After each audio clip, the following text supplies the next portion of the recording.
kerja.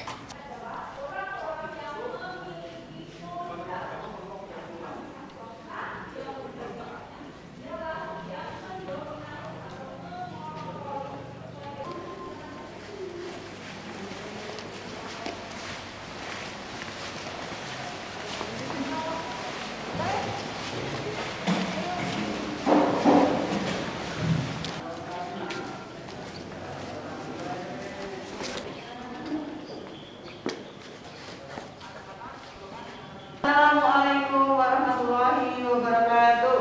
Waalaikumsalam warahmatullahi wabarakatuh. Silakan salah satu memimpin doa dulu. Ikhlas silakan doa dulu. Di tempat duduk, siap gerak, doa mulai.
Kalau sudah siap, silakan dikeluarkan dulu bukunya.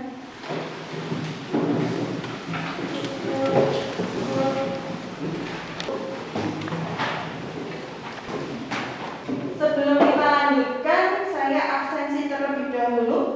Aisyah hadir, Andrian Sinan hadir, Amanda hadir, kemudian Febian hadir, Dinda hadir, iya, Ani Puji hadir, Aisyah, oke, Ifah, oke, kemudian Ibnu, oke, Vicky, oke, Ira Lestari, iya ada, Inadia, iya, Indah Atun, Elin, bagus, oke, sudah ya, Dwi Sofiana, oke, sudah komplit ya. Oh ya, Andini. Iya. Oke. Oke. Sebelum kita melanjutkan atau membahas materi hari ini terkait dengan transport melalui membran, kita review dulu materi yang telah lalu terkait dengan struktur membran sel. Ada yang masih ingat ya struktur membran sel? Masih. Di mana struktur membran sel itu ada pada setiap sel, di mana komponennya terdiri dari glikolipid, glikoprotein, kemudian ada fosfolipid, lipoprotein, ada protein intrinsik dan protein perifer. Nah, karena keunikannya membran sel itu bersifat semi permeable atau selektif permeable. Masih ingat artinya enggak? Ada yang ingat? Selektif, dari kata selektifnya terkait dengan keunikannya tadi, makanya salah satu fungsi dari membran sel adalah mengatur zat yang keluar dan masuk ke dalam sel. Nah, ini sudah mengingat kembali ya materi yang lalu ya terkait dengan struktur membran sel ini. Ada nggak hubungannya dengan kegiatan kita hari ini? Jelas ada, karena kita akan membahas transport melalui membran. Sebelum kita ke materi, ada saya punya sebuah masalah, yaitu pernahkah kalian membeli sayur kangkung atau sayur bayam? Pernah ya? lagi lah ini yang membedakan pagi dengan siang hari itu beda. Ketika siang hari, bagaimana penampilannya? Layu. Kenapa layu? Kenapa layu? Karena air yang ada di sayur kangkung atau sayur bayam tadi sudah menguap atau hilang. Akhirnya tanamannya menjadi layu. Tetapi ketika kamu menambahkan air atau diberikan air, dicelupkan ke air sebentar, apa yang terjadi? Tanamannya atau sayurannya menjadi segar kembali. Biasanya kan sebelum dimasak itu kan dicuci dulu kan. Nah kalau dibiarkan beberapa saat itu si sayuran kamu atau sayur bayam tadi menjadi segar kembali. Sama seperti ketika ini kamu punya tanamannya menjadi segar, bunganya menjadi segar kembali. Makanya yang punya ini yang cewek-cewek biasanya kalau punya tanaman ya jangan sampai lupa menyiram air yang menyiram tanamannya. Yang akan kita bahas terkait dengan IPK pengetahuannya itu adalah menganalisis mekanisme transport pasif, terutama difusi dan osmosis. Kemudian IPK yang kedua nanti yang diharapkan yaitu akibat dari transport pasif ini pada sel-sel hidup. Sel hidup ya berarti ya kita yang perlu dicermati terkait dengan sel hewan dan sel tumbuhan. Sedangkan IPK keterampilannya karena nanti kita melakukan praktikum sederhana, itu nanti kalian akan memahami, mengetahui, menganalisis mekanisme transport pasif, difusi dan osmosis. Kemudian keterampilan yang berikutnya nanti yang diharapkan kalian mampu membuat laporan ilmiah secara sederhana. Nanti berdasarkan pengamatan sederhana, percobaan sederhana, kalian akan mampu menganalisis mekanisme transport pasif pada tumbuhan itu terkait difusi dan osmosis. Kemudian dari kegiatan selanjutnya setelah membaca materi ajarnya sudah saya bagikan ya, dan diskusi dengan kelompoknya, nanti kalian mampu menganalisis akibat transport pasif ini pada sel hewan dan sel tumbuhan. Itu tujuan kita hari ini. Nah, sebelum kita melakukan percobaan sederhananya, kita identifikasi dulu masalahnya. Ini teknik pembelajarannya, nanti kalian membuka LKPD, kemudian menyiapkan diskusi, menyiapkan bahan alat bahan, kemudian berdiskusi, nanti dikerjakan LKPD-nya, hasilnya nanti dipresentasikan bergantian antara kelompok satu dengan kelompok yang lain. Kemudian nanti ada proses tanya jawab diskusi. Kita nanti bareng-bareng mencari tahu kira-kira ada nggak kendalanya, ada nggak masalahnya. Apa coba? Itu karena kurang jelas sedikit ya. Itu gambar sayur pare. Ada yang suka nggak sayur pare? Suka. Kenapa enggak? Pahit. Ifadila suka nggak sayur pare? Tidak. Kalau Hilal? Nggak suka. Ada yang suka? Suka. Kira-kira kenapa kamu suka? Unik. Ada pahitnya enggak? Ada. Tapi kalau biasanya ibu kamu masak pahitnya banget atau biasa aja? Biasa aja, sudah diproses, sudah dimasak. Gimana? Mungkin kamu tahu cara memprosesnya gimana biar nggak pahit? Biasanya kalau nggak direndam pakai tanah, atau direbus sama tanah, atau pakai daun jambu, atau direndam pakai garam. Oh iya, salah satu yang sudah disebutkan namanya siapa? Ira Lestari ya. Jadi salah satu yang dilakukan itu adalah dengan memberikan garam. Kenapa diberikan garam? Untuk mengurangi rasa pahitnya. Dan itu ternyata salah satu contoh nyata dari proses difusi osmosis tadi. Tapi kan mungkin karena tidak dipelajari, akhirnya kan nggak tahu ternyata oh itu salah satu contoh difusi osmosis ya. Termasuk yang ini. Oh biasa ya. Melakukan tiap pagi? Apa itu? Bikin teh manis. Ternyata proses pembuatan teh manis atau kopi itu juga salah satu contoh proses difusi. Oke, sampai sini. Nah, kelompok semuanya sudah ya. Ayo silakan bergabung dengan kelompoknya masing-masing.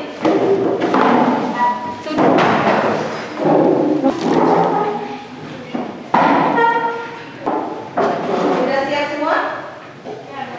Silakan siapkan alat bahannya. Kemudian silakan baca petunjuk di LKPD-nya. Mana? Kelompok 1. Kelompok 2.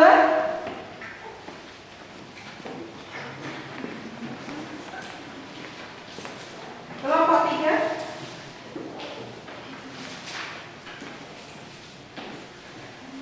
Kelompok 4.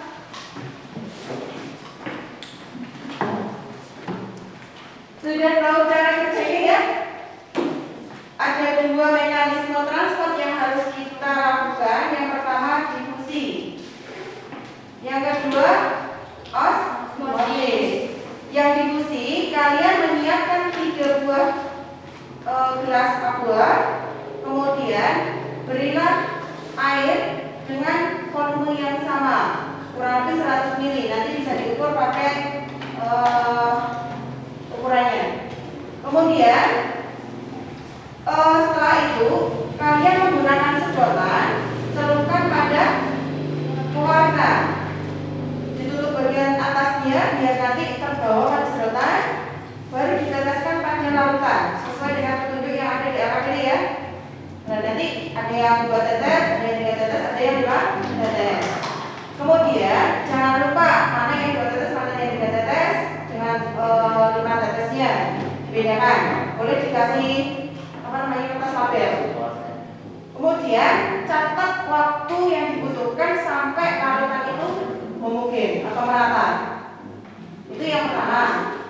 Yang kedua, kalian kupas ubi kentang yang sudah kalian bawa, kemudian dipotong menyerupai velop dengan ukuran yang kurang lebih sama. Untuk ukurannya biar tahu itu sama atau berarti sama atau tidak, itu di situ ada timbangan, silahkan ditimbang.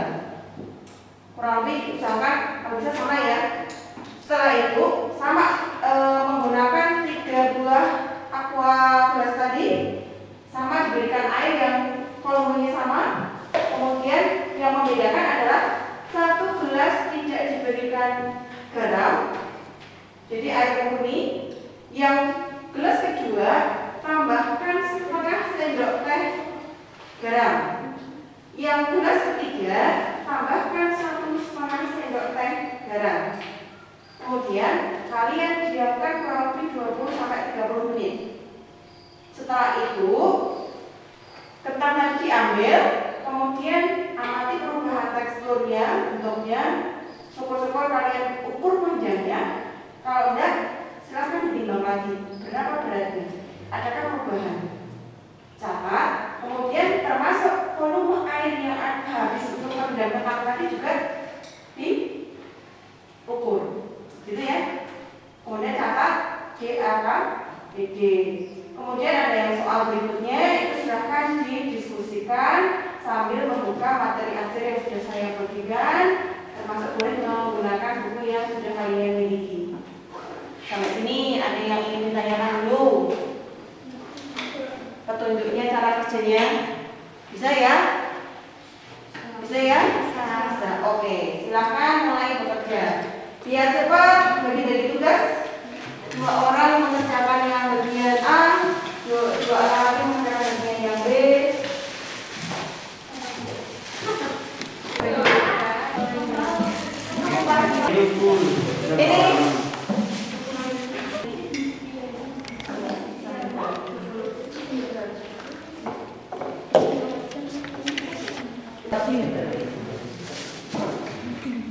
Ini aja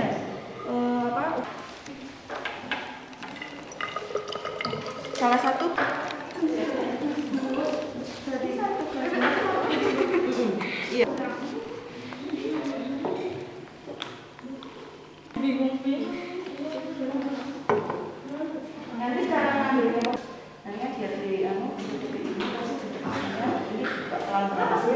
nggak usah. Ya, sudah nggak keluar.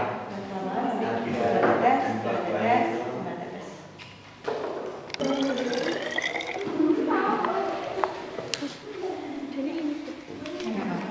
Minta ya boleh ya. Jadi silakan itu akuanya dikasih. Kursi A, kursi B.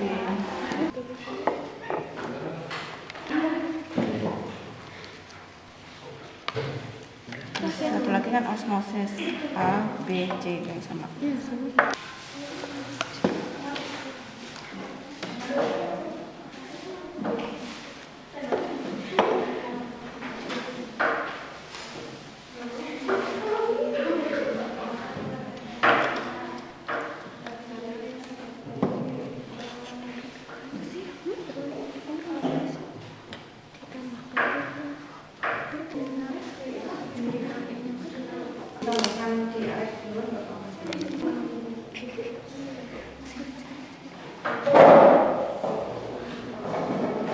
Tahu cara ngambilnya tahu ya? Ini dipencet dulu. Nggak usah, kan ditutup sini aja, dimasukkan, terus ditutup kayak gini ya. Nah, kan sudah ke bawah, nanti tinggal ditetes. Ini sudah dikasih label, oh sudah. Oke, lanjut silakan. Ada yang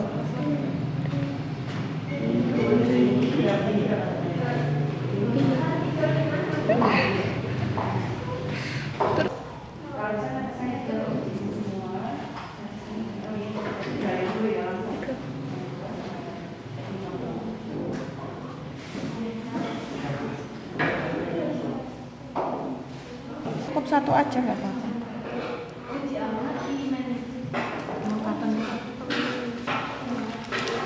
Bentangnya cukup satu aja nggak apa-apa.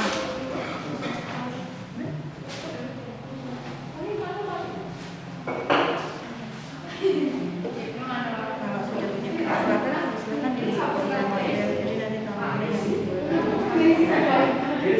itu minta dicatat waktunya ya tadi. Nanti kira-kira bentuk catatnya perang.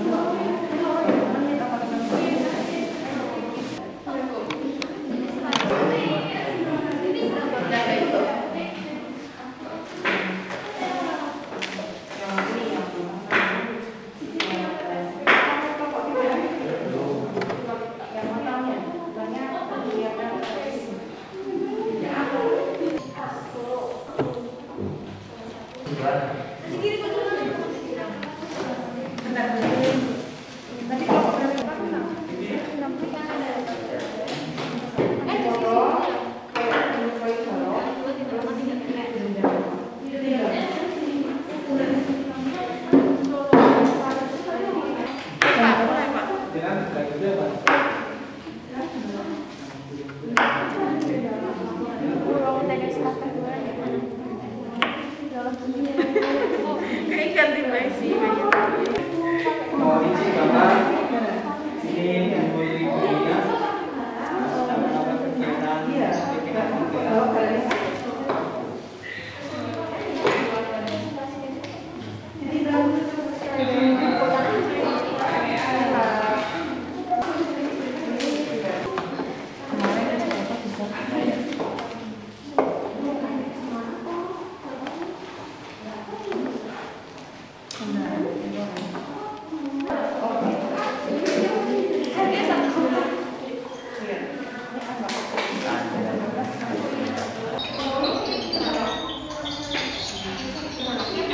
Temor.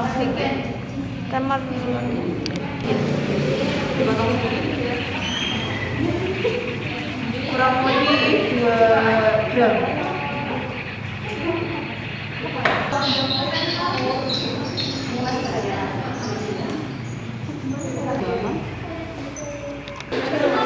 Sudah, minyak.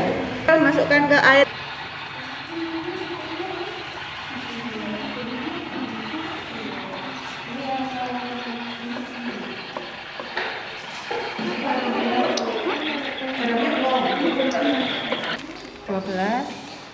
Ini dikasih sekarang sama Bu. Ini tanya. Segini Bu. Iya. Oke, sudah. Satu lagi.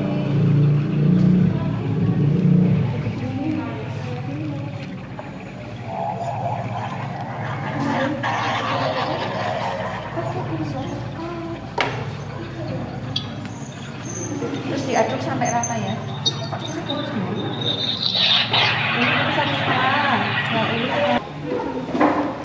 Ini jangan lupa catat waktunya. Berapa menit? Untuk tanya, pokoknya yang kecil ya.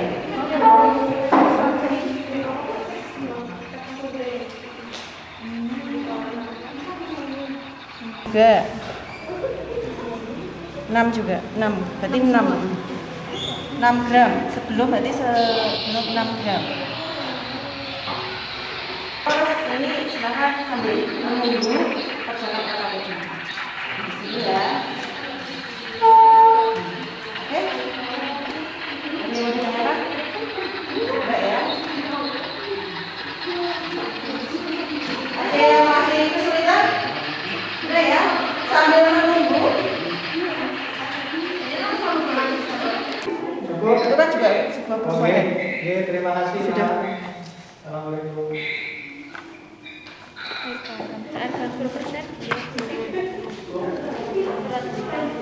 Karena waktunya sudah cukup, silahkan ditimbang, kemudian diukur volumenya, kemudian perwakilan kelompok atau semua ya, semuanya bermaju per kelompok mempresentasikan hasilnya, hasil diskusinya juga. Oke.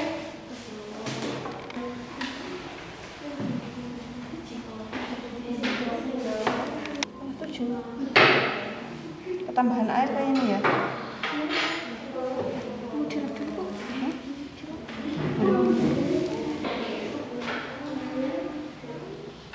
Kurang mana ini? 5. Yang 1,5.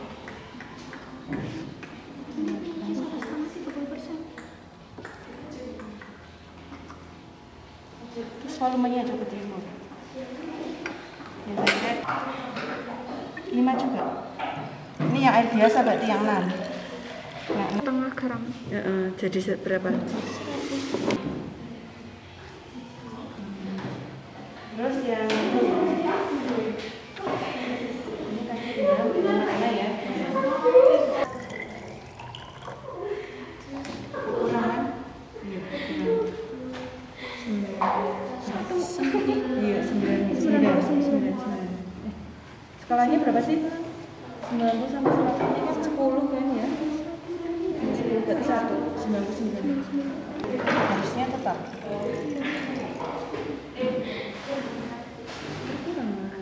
Harusnya tetap. Anggaplah tetap ya.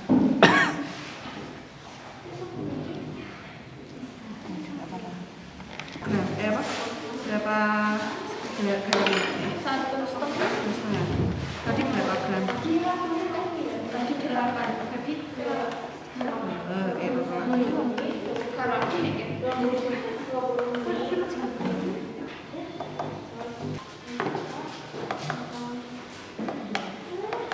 Pengaman, saya silakan untuk maju ke depan.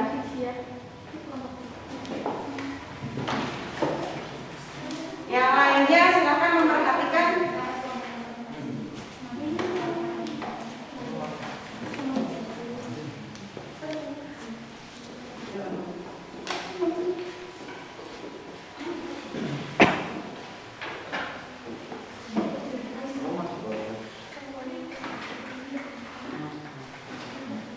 Assalamualaikum warahmatullahi wabarakatuh.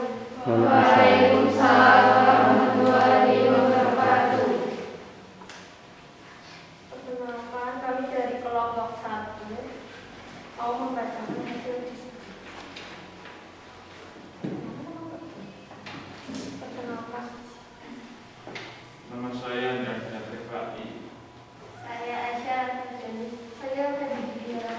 Saya Yaya Dulu. Di sini saya akan membacakan hasil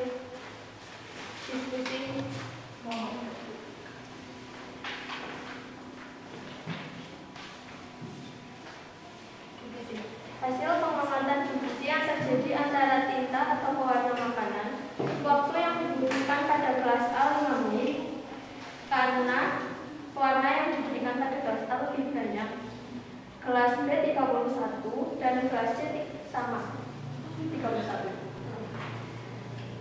Difusi adalah proses perpindahan zat atau molekul dari bagian konsentrasi tinggi ke bagian yang berkonsentrasi rendah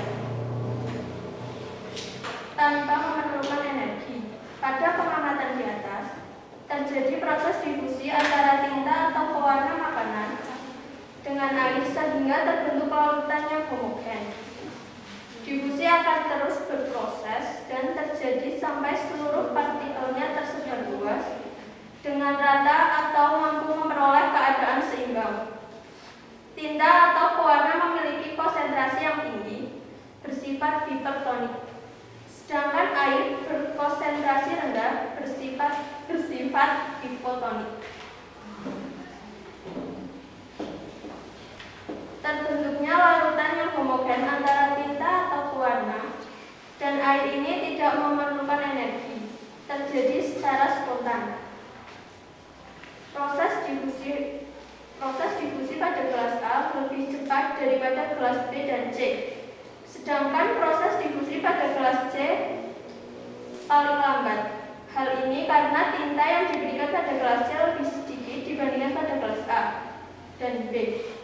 Dan warahmatullahi wabarakatuh. Waalaikumsalam.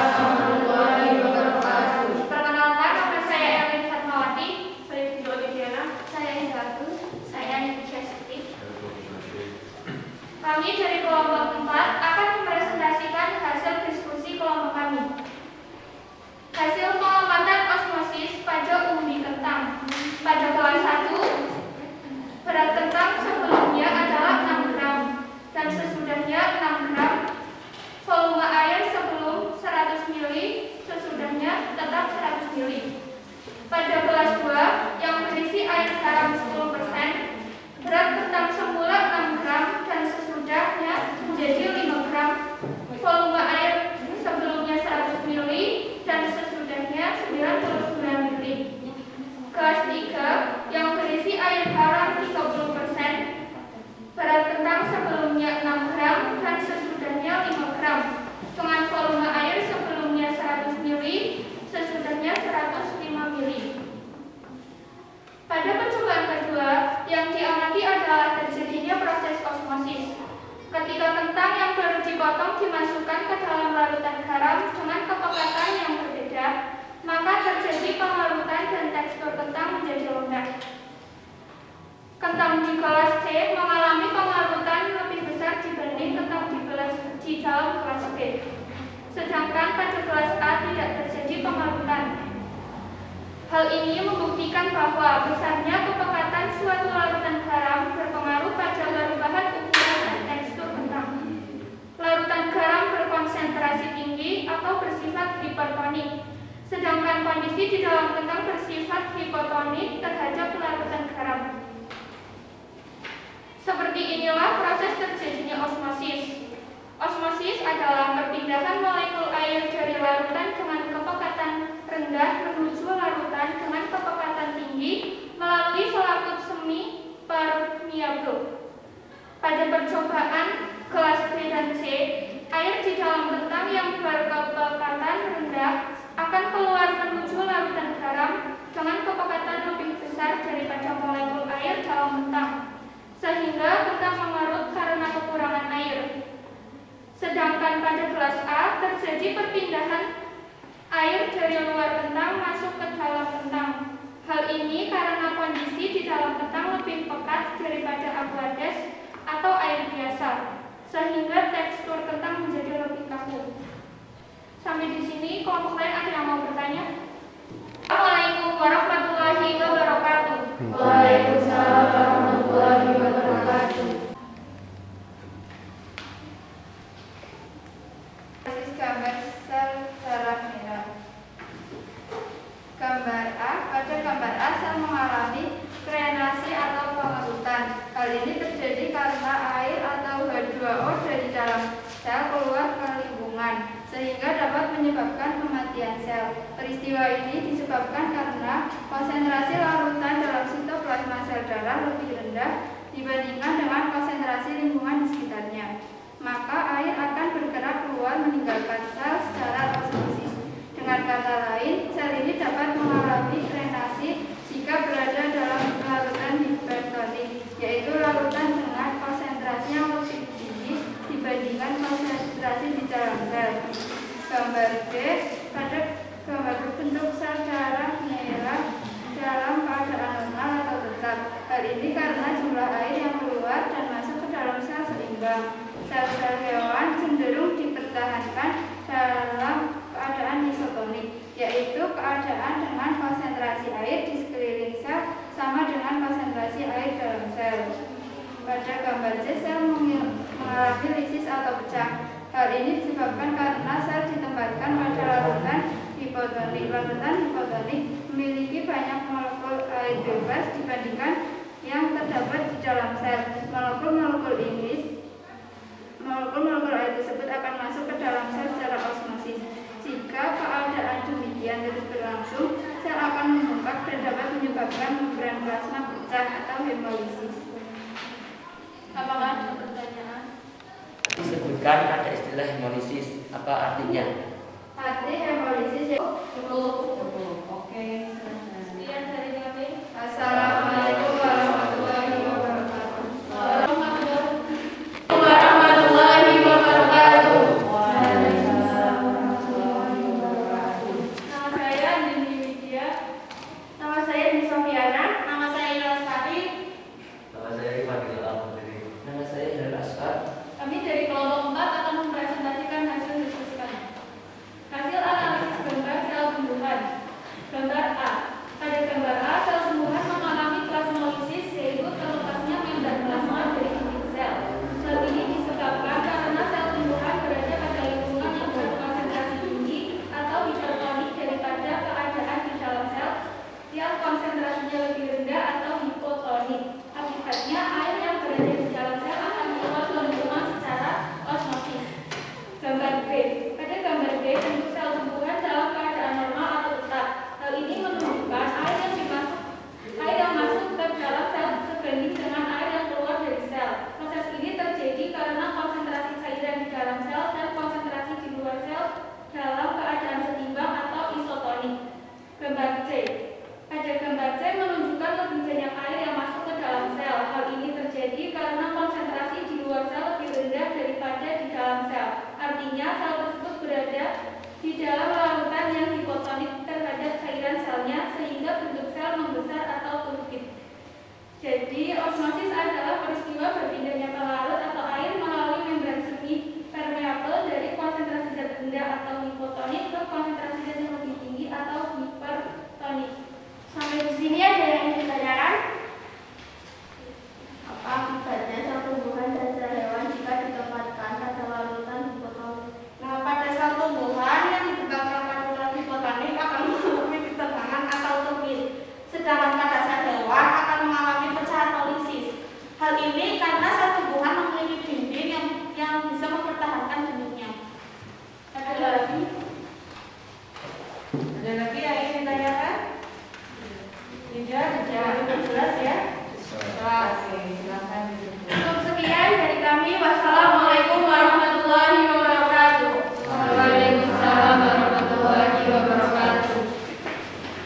Oke, sudah jelas semua ya terkait dengan apa bedanya difusi dan osmosis. Jadi kalian sudah melakukan percobaan sederhana terkait dengan difusi, kemudian percobaan sederhana juga terkait dengan osmosis.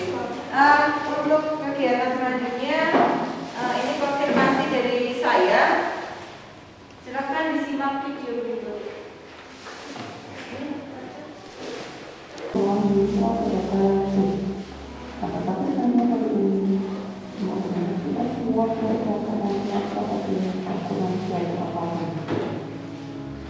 Untuk pembelajaran ini, kita akan membahas transport ulangi membran. Seperti yang kita ketahui, bahwa membran secara bersifat plastik permeabel. Apa artinya? Plastik permeabel atau semi-permeabel. Artinya, ini dapat dilewati oleh ion, molekul, atau senyawa-senyawa tertentu. Karena sifat dia oleh inhal, tidak semua zat atau molekul bisa keluar masuk melalui sel. Soalnya, salah satu yang membedakan menjadi dua.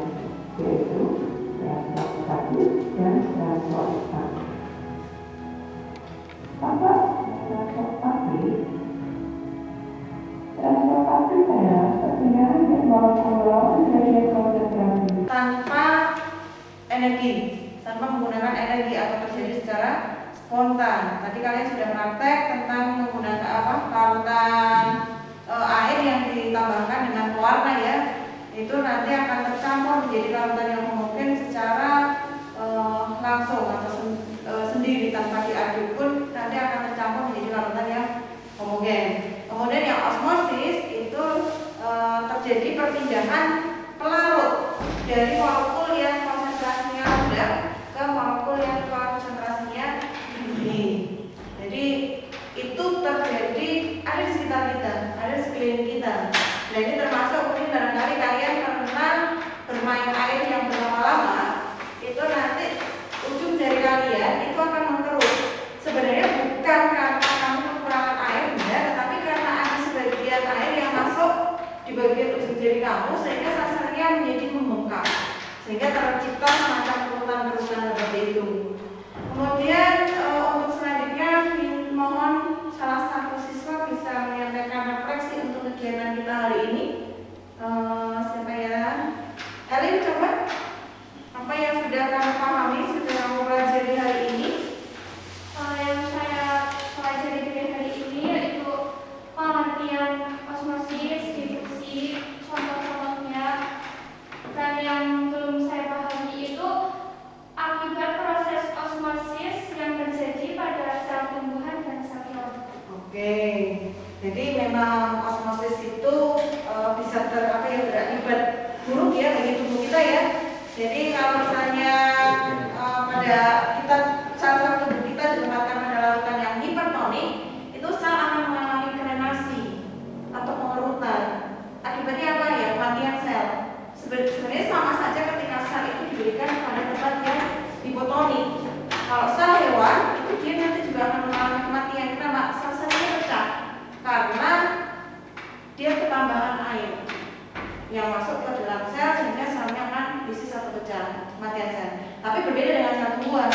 Kalau sel tumbuhan itu ketika dia ditempatkan pada larutan yang hipotonik, itu dia akan mengalami ketegangan atau turgid, istilahnya turgid. Kemudian kalau ditempatkan pada larutan yang hipertonik, dia akan mengalami plasmolisis. Kalau berpindahnya ke larut atau air melalui membran semi permeabel dari konsentrasi zat rendah ke konsentrasi zat yang lebih tinggi. Oke, bisa sebutkan contoh dari proses difusi. Contoh proses difusi.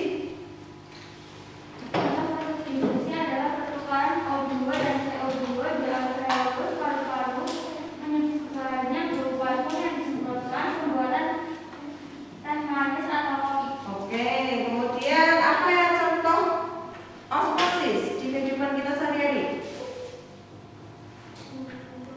Penyerapan air oleh tanaman, proses pembuatan telur asin, Iya. dan pembuatan manisan. Oke, betul sekali. Jadi itu ada di sekitar kita ya. Kegiatan evaluasi silahkan bagikan soal evaluasinya dikerjakan kurang lebih 5 menit cukup ya. 5 soal saja.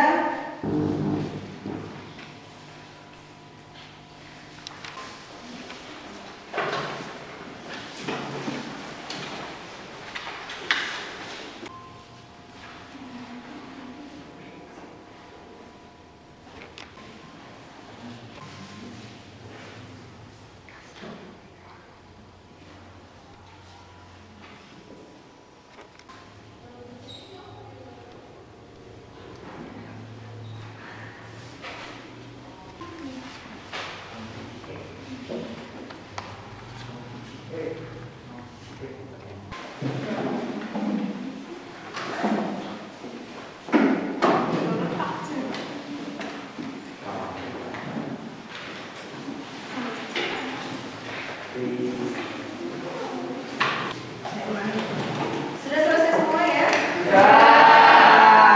Oke, untuk pembelajaran minggu depan kita akan membahas struktur dan fungsi jaringan pada tumbuhan. Kemudian silahkan mungkin cari